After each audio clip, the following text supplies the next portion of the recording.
Segunda carta de Paulo aos Coríntios, capítulo 5, a partir do verso de número 13.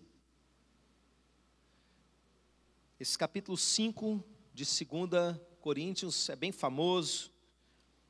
O verso 17, o verso 20. E nós vamos ler os 13, 14 e 15. Amém?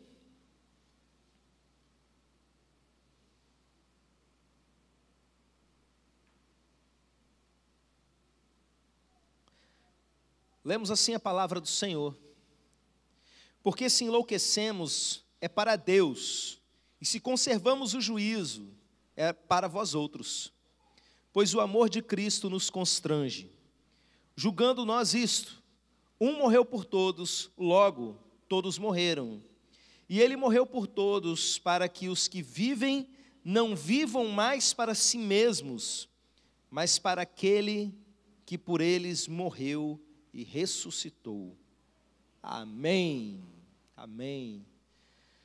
Irmãos, eu começo pregando essa mensagem falando de uma sensação muito forte no meu coração, que é com relação ao que Deus está nos falando nesses dias. A igreja, que já me conhece aí há bastante tempo, sabe a preocupação que eu tenho sempre em pregar aquilo que eu consigo discernir do que é a agenda do céu sobre as nossas vidas.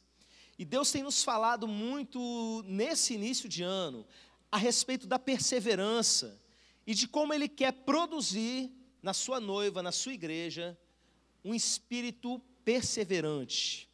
Quer fazer com que a gente seja aqueles crentes casca grossa mesmo, que não arredam o pé por nada do caminho do Senhor. Os crentes que vão atravessar os momentos mais complicados da história da humanidade sem negar a fé, sem esfriar o amor. E meus irmãos, junto com isso, Deus tem nos dito algo nos últimos dias, que tem uma relação direta com a nossa perseverança.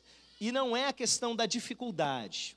Nós já temos aprendido, não é, a respeito disso, que a dificuldade que nós enfrentamos na nossa vida produz em nós perseverança. Hoje a gente vai chegar num outro nível. Algo além, que desperta em nós esse mesmo sentimento.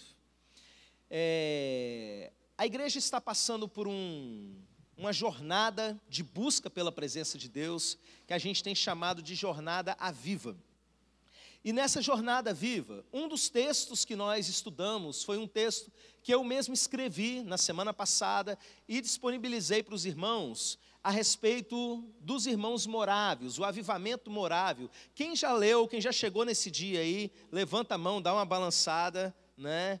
É uma das histórias mais fortes, meus irmãos, e eu não peguei um texto pronto de outra pessoa para mostrar para vocês pelo seguinte, porque era tanta coisa forte, ou você pegava um livro inteiro, ou pegava um pedaço de um pedaço de outro. Aí eu resolvi juntar tudo aquilo que eu considerava importante, escrevi o texto. Você que tem dificuldade com leitura, eu coloquei no meu canal lá a leitura desse texto para você entender.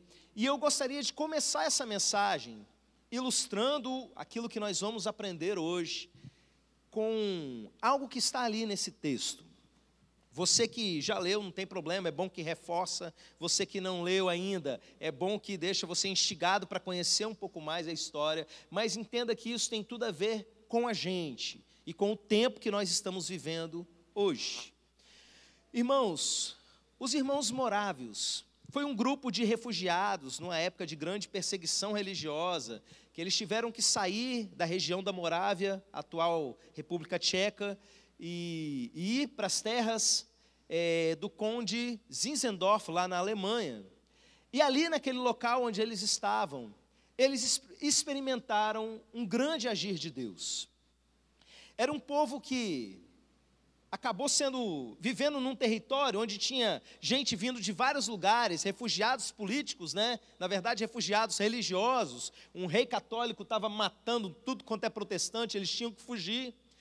E quando eles estavam ali, eles não tinham paz entre eles. Por quê?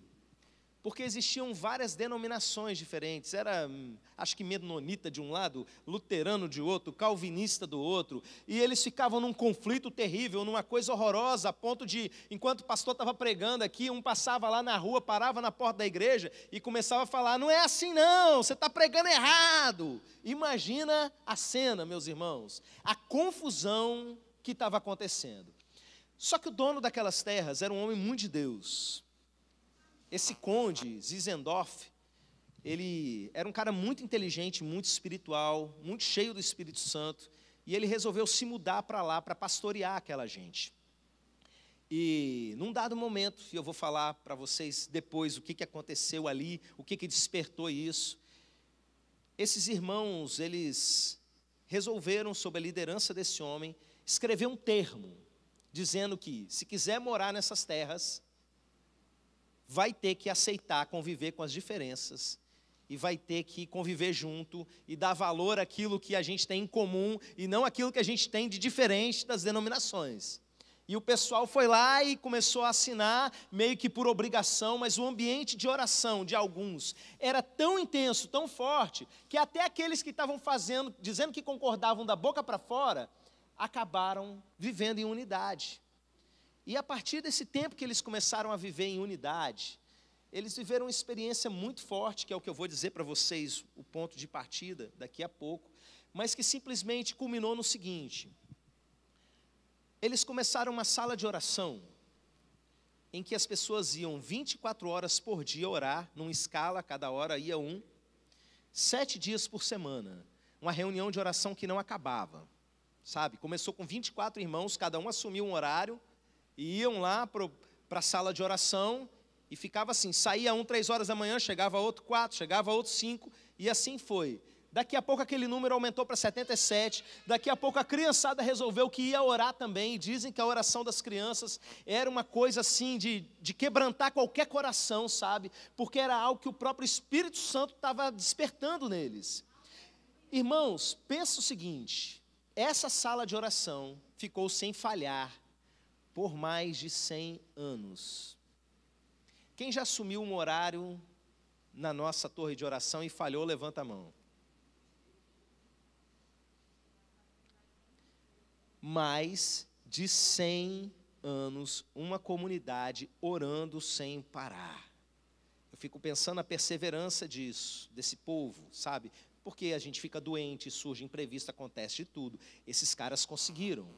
E não só isso, em coisa de poucos anos, aquele grupinho de refugiados que começou com 200 pessoas ali fugindo do inimigo, agora estavam mandando missionários para tudo quanto é lugar do mundo, meus irmãos. Leiam o texto, você que não leu ainda, pare, estude esse texto, porque é muito forte o que acontece. Numa época de baixíssima tecnologia, eles entrando em navios, passando por todo tipo de perigo, indo parar no meio de aldeia indígena, indo parar no Alasca, em tudo quanto é canto perigoso, de difícil sobrevivência. Esse povo estava indo para pregar o Evangelho. É desse povo que veio aquela história que vocês já me ouviram contar algumas vezes aqui na nossa igreja, de 2 rapazes que ficaram sabendo que tinha uma ilha lá na Índia, se não me engano, com mais de 2.000 africanos escravizados. E o dono daquelas terras e daqueles escravos era um inglês ateu. E esses rapazes pensaram assim: esses escravos vão passar aí a vida inteira sem ouvir falar de Jesus e vão morrer sem ouvir falar de Jesus. E foram tentar falar com o dono daquelas terras. E falou: deixa a gente ir lá pregar para eles. O cara era ateu, ele falou assim: não quero ninguém falando besteira lá nas minhas terras, não. Aí eles voltaram, oraram mais e voltaram com outra proposta. E se a gente fosse como escravo? O senhor deixa a gente ir para lá pregar? Ah, bom, se vocês vão lá para trabalhar como escravos, aí a conversa é outra. Mas eu também não pago nem a passagem para vocês chegarem lá. Então eles se venderam como escravos, pegaram o dinheiro da venda e pagaram a passagem para ir para lá. E meus irmãos, essa não foi a única história. Vários jovens ficaram sabendo, tem escravo em tal lugar, entraram em navios negreiros, se vendendo como escravos e sumiram para entregar a sua vida para Cristo. para pregar o evangelho. Eu fico olhando para essa história. O que me chamou muita atenção nos moráveis, meus irmãos, e é por isso que tem muito a ver com a gente, com o tempo que nós estamos vivendo, é como é que essa gente conseguiu um nível de entrega tão alto, um nível de perseverança tão fiel. E a gente olha para os nossos dias e a gente vê às vezes até crentes bons, crentes sinceros, que não conseguem um mínimo do básico, do elementar da vida cristã, não conseguem congregar um culto regularmente, não conseguem às vezes abandonar um vício, 15, 20 anos dentro do evangelho. O que é que falta em nós? O que é que falta na nossa geração?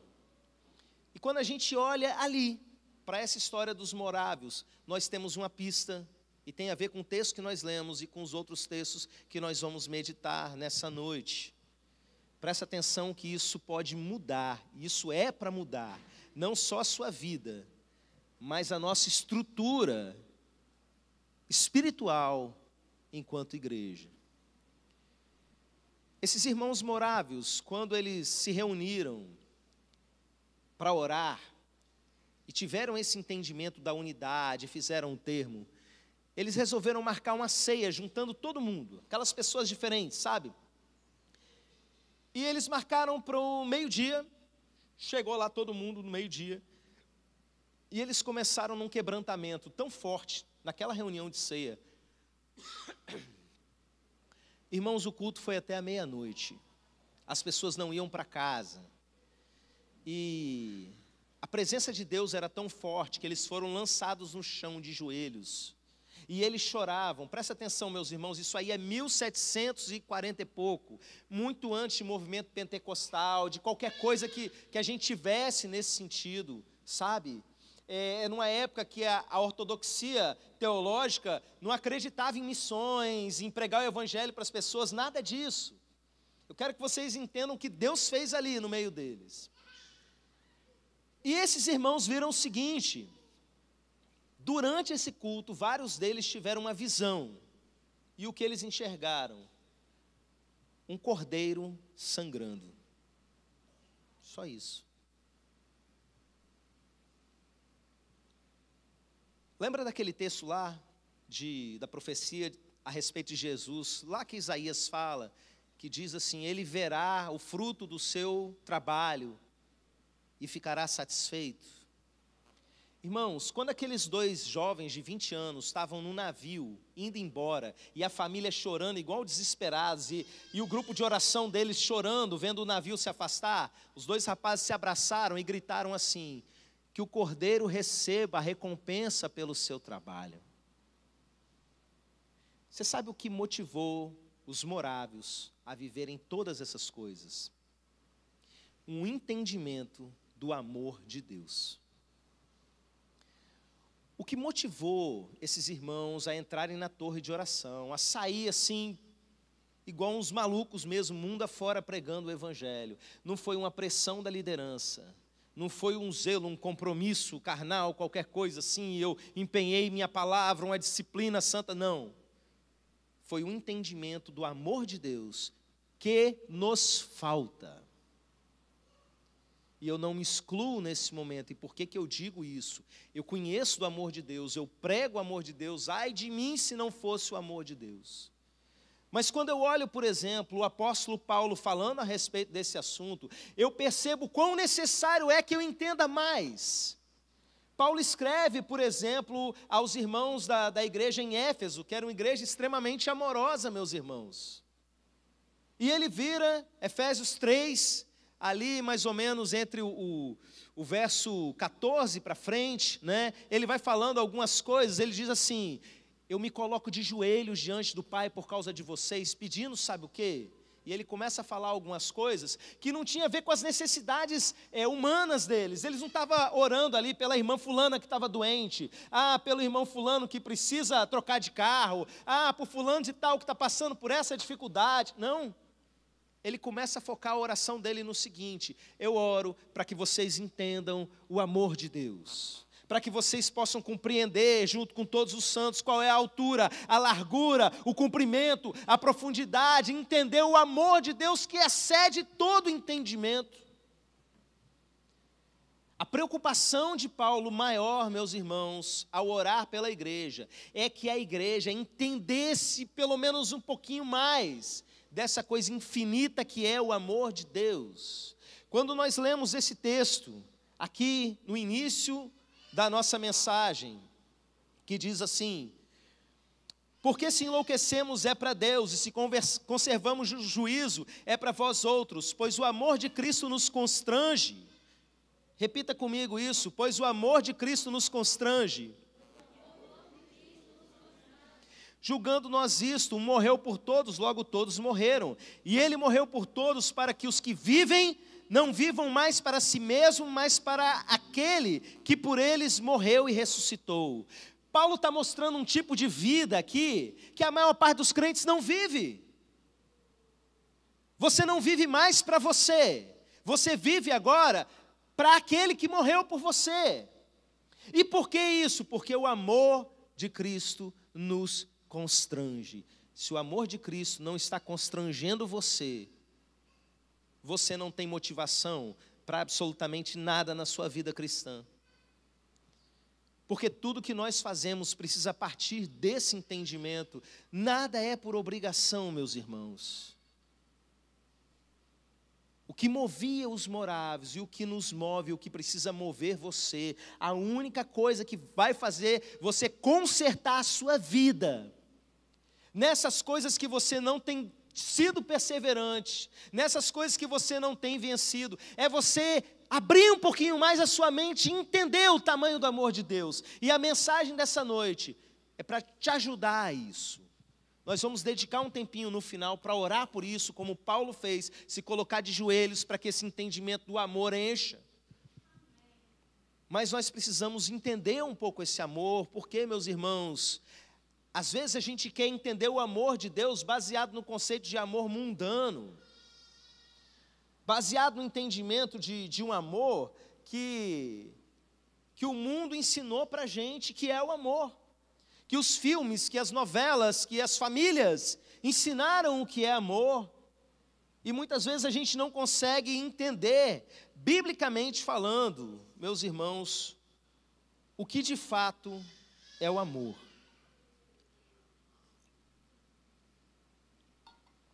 O entendimento de quem é Deus tem a ver com isso.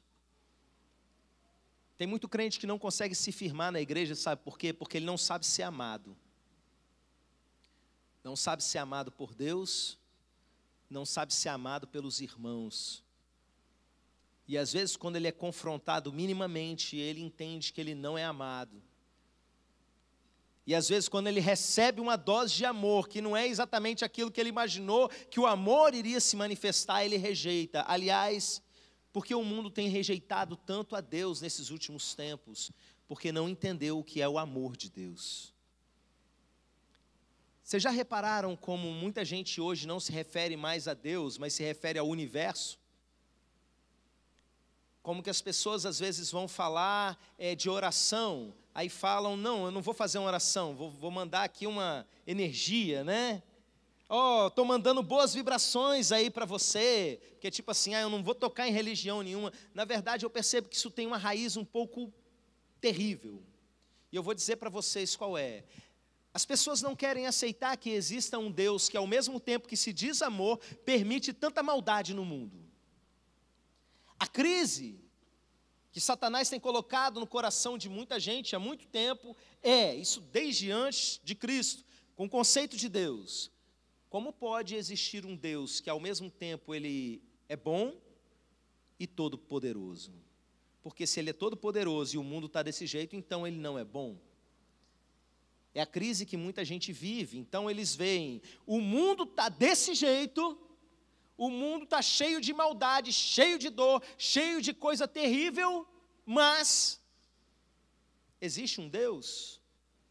E se ele existe, por que permite? Então, esse Deus não é exatamente o que dizem ser. Ele, na verdade, é só o sistema. colocou a coisa para funcionar, mas ele não é um Deus pessoal, é alguém distante, é o sistema, é o universo. Então, as pessoas entendem que precisam ser gratas, senão elas ficam doentes. Aí elas falam, seja grato ao universo. Elas sabem que precisam ter tempo de oração, por uma questão de saúde mental mesmo. Mas a oração não é uma conversa pessoal com um Deus pessoal. É uma energia positiva, um mantra que eu mando para algum lugar. Você sabe por que isso? Porque eles não entenderam que um Deus que ama permite a dor e o sofrimento. Vamos meditar no amor de Deus. Presta muita atenção na frase que eu vou dizer agora. Onde existe amor, existe liberdade. Não existe amor sem liberdade, meus irmãos. É comum na cultura brasileira, você já deve ter visto escrito em algum poste ou muro por aí, a seguinte promessa de algum feiticeiro: trago a pessoa amada em tantos dias. Né? Faça e desfaça qualquer trabalho, é o clássico. Falta pouco dizer, nas normas da ABNT, né? E trago a pessoa amada em 10 dias. Irmãos, essa pessoa é amada? Coisa nenhuma. Ah, eu te amo tanto que eu vou fazer um trabalho aqui para um demônio acorrentar você dentro da minha casa. Então eu te amo tanto que você vai ficar comigo na marra. Não ama, isso não é amor. Onde há amor, há liberdade. Você pode até estar preso a outro, mas é, como disse Camões, estar-se preso por vontade. E não por obrigação. Você se prende. Tem um casal ali que está se prendendo essa semana, né? Já passou aí pelo cartório. Sábado está chegando, né, João? Por vontade própria. Não existe amor sem liberdade. Deus não nos amaria se Ele nos obrigasse na marra a fazer aquilo que é o correto. Você vai me obrigar a amar, não é assim. Onde há amor, há liberdade. Essa é a primeira coisa que você precisa entender sobre o amor de Deus sobre você. E a segunda coisa é que se há liberdade, meus irmãos, há consequências dessa liberdade. E se o ser humano, usando da sua liberdade, resolve se afastar de Deus e fazer tudo o contrário do que Deus manda, existe uma série de princípios espirituais governando o universo. E as coisas que você faz trazem consequências para você, ainda que você diga, eu não estou fazendo mal a ninguém. Está quebrando princípios espirituais. Você está atraindo consequências, e isso não é falta de amor, isso é liberdade. Você resolve, eu vou por esse caminho e vou me dar mal. O pai que te ama olha para você e vai continuar te amando, e você vai. Preguei sobre isso no domingo, a história do jovem rico que procura Jesus. E o detalhe forte no meio desse texto. E o Senhor, Jesus, fitando-o, o amou. E o rapaz vai embora, e a história fica por isso mesmo. Jesus deixa ele ir. Jesus deixa ele ir. Mesmo o amando. Amor é liberdade. E liberdade vai deixar você viver as suas consequências. A humanidade vai girando numa série de situações de consequência e causa, geração após geração, destruição após destruição, e as coisas vão acontecendo, gente nascendo, vivendo e morrendo sem Deus, gente nascendo, vivendo e morrendo sem Deus, e porque Deus ama, Ele criou, Ele deu liberdade, as coisas vão continuar, e é assim que acontece na sua vida. A dor e o sofrimento do mundo são reflexos do amor de Deus.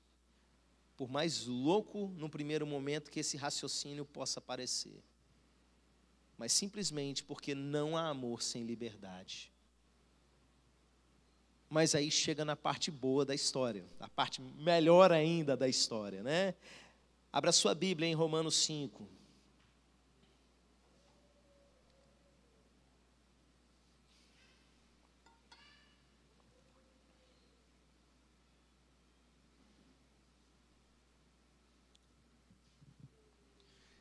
Romanos 5, verso 7 e 8, diz assim: dificilmente alguém morreria por um justo, pois poderá ser que pelo bom alguém se anime a morrer. Mas Deus prova o seu próprio amor para conosco, pelo fato de ter Cristo morrido por nós, sendo nós ainda pecadores. Amém? Deus prova o seu amor para conosco. E de que maneira Ele prova? Irmãos, toda a preocupação de Deus em nos resgatar, em todo o tempo a Bíblia chama isso de amor. Porque Deus amou o mundo de tal maneira que deu seu Filho unigênito, para que todo aquele que nele crê não pereça, mas tenha vida eterna. Ele não quer que a sua criação pereça, se perca.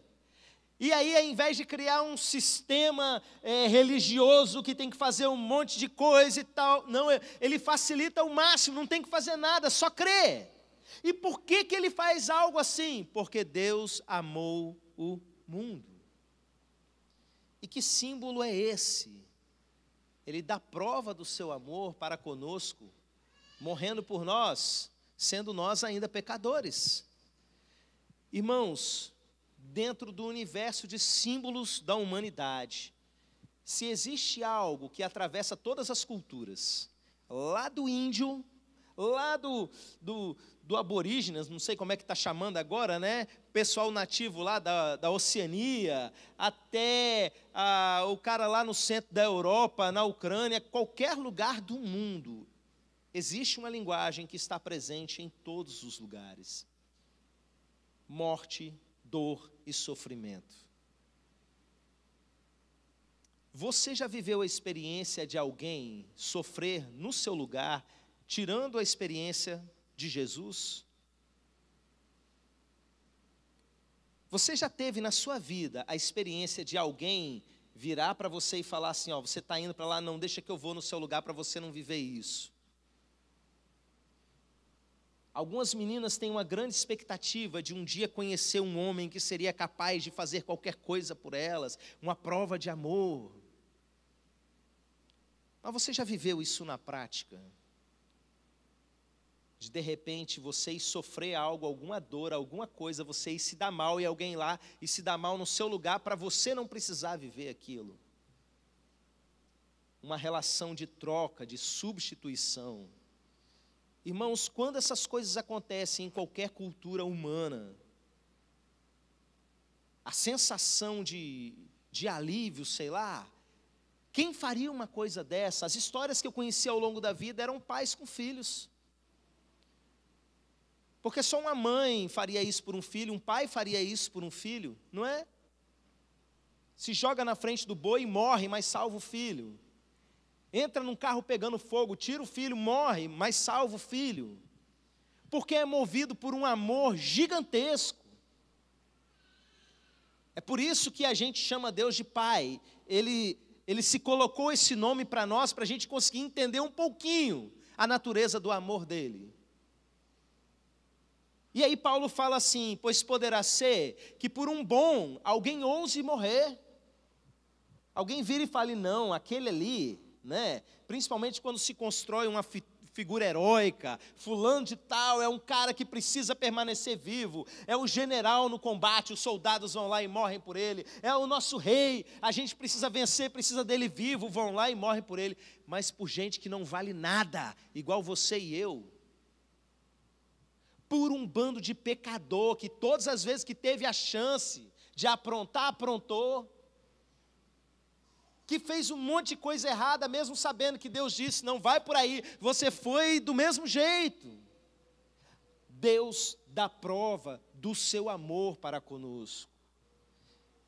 Ele amou você te fazendo livre, Ele amou você deixando você ir, e Ele ama você fazendo de tudo para trazer você de volta. E Ele ama você a ponto de fazer esse símbolo que eu falei para você se tornar uma realidade, de se tornar gente e morrer no seu lugar. Será que isso realmente está entrando no coração da gente? Será que esse entendimento está começando a fazer sentido? Ou será que a gente ouve essas palavras e não mudou nada? Paulo fala que o amor de Deus, Efésios 3, que eu citei agora há pouco, excede o nosso entendimento. Os irmãos morávios viram o cordeiro sangrando, e o entendimento que eles tiveram é: ele merece, ele me amou tanto que ele merece. Esse amor me constrange. As pessoas querem ganhar algo, servir a Deus para ganhar algo em troca. Esses irmãos que entenderam o amor de Deus, eles pensavam era o contrário. Ele merece ganhar algo, a recompensa pelo sacrifício dele. Que ele veja o trabalho dele e fique satisfeito. Olha, valeu a pena. Eu estou aqui sendo perseverante. Eu estou aqui enfrentando a minha dificuldade, eu estou aqui saindo da minha cama, eu estou aqui enfrentando a minha dor, eu estou aqui abrindo mão da minha vida para viver para o Senhor, para que o Senhor possa olhar e entender, valeu a pena. O amor que o Senhor sente por mim valeu a pena. O sacrifício que o Senhor fez por mim valeu a pena. Quando a gente começa a entender o amor de Deus, a perseverança se torna consequência. Porque a gente não vive mais para a gente. Então pode ser a dificuldade que for na nossa frente, a gente vai se arrastando, mas vai, porque Jesus sofreu tanto por mim. Foi isso que alguns mártires na história da igreja falaram ao serem mortos. Está lá tacando fogo na pessoa, últimas palavras: o Senhor sofreu tanto por mim, o que é isso? O amor de Cristo nos constrange. O amor que você sente pelo seu irmão, pela sua irmã, só é possível por causa do amor dele. Tudo é dependência disso. Só consegue perdoar quem se sentiu perdoado. Quem entendeu o tamanho do perdão de Deus sobre si, consegue perdoar o seu irmão de qualquer coisa. Porque sabe a tranqueira que é, a quantidade de coisa errada que já fez, e mesmo assim Deus foi capaz de perdoá-lo, então ele consegue perdoar o outro. Você entende o amor dele e transforma isso em amor prático na nossa vida. O amor de Cristo nos constrange. Deus não é um sistema distante que criou o universo e deixa a coisa rolar. Ele é um Deus pessoal, que não se alegra com o seu sofrimento, com as decisões que você tomou. E tudo o que Ele fez é amor para ter você de volta. Vamos orar para que o entendimento do amor aumente em nós. Vamos colocar de joelhos.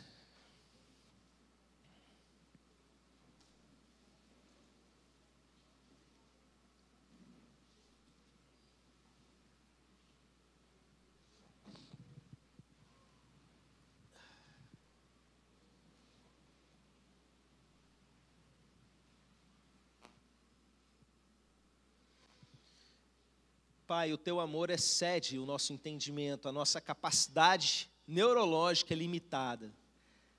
Mas entendemos que o Senhor é poderoso para fazer expandir de forma sobrenatural todo o nosso entendimento, o Teu amor. Nós entendemos, meu Pai, que a quantidade que a gente sabe até agora não está sendo suficiente para nos constranger.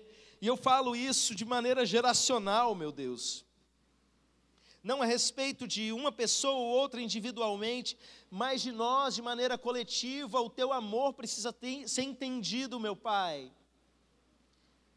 Em nome de Jesus, assim como o Senhor se revelou àqueles irmãos morávios. Meu Pai, assim como o Senhor os constrangeu naquele momento, um constrangimento que foi um impulso para mais de 100 anos de entrega, de pessoas que não viviam mais para si, mas viviam para Cristo. Que o Senhor receba a recompensa pelo teu sofrimento, e que a recompensa seja a gente, meu Pai, sejamos nós, em nome de Jesus. Que o Senhor se alegre vendo o fruto do teu trabalho, que o Cordeiro receba a recompensa. Se revele a nós, meu Pai, se revele a nós. Revele o teu amor, nos faça enxergar a altura, a largura, o comprimento, a profundidade. Nos faça entender esse amor, meu Pai. Em nome de Jesus. Não só nos momentos de canções, não só nos momentos de quebrantamento em reunião, mas a cada manhã, meu Pai, nos faça ver o Teu amor, nos faça ver o Teu amor em cada detalhe, meu Pai, nos faça ver o Teu amor quando alguém nos maltratar, quando nós precisarmos perdoar alguém, quando nós precisarmos ajudar alguém. Nos faça ver o Teu amor por nós, que o Teu amor seja o combustível, meu Pai, para que a gente vá além, Senhor, em nome de Jesus. A oração que nós fazemos como igreja reunida, no nome de Jesus, amém, amém. Podem se assentar, meus irmãos.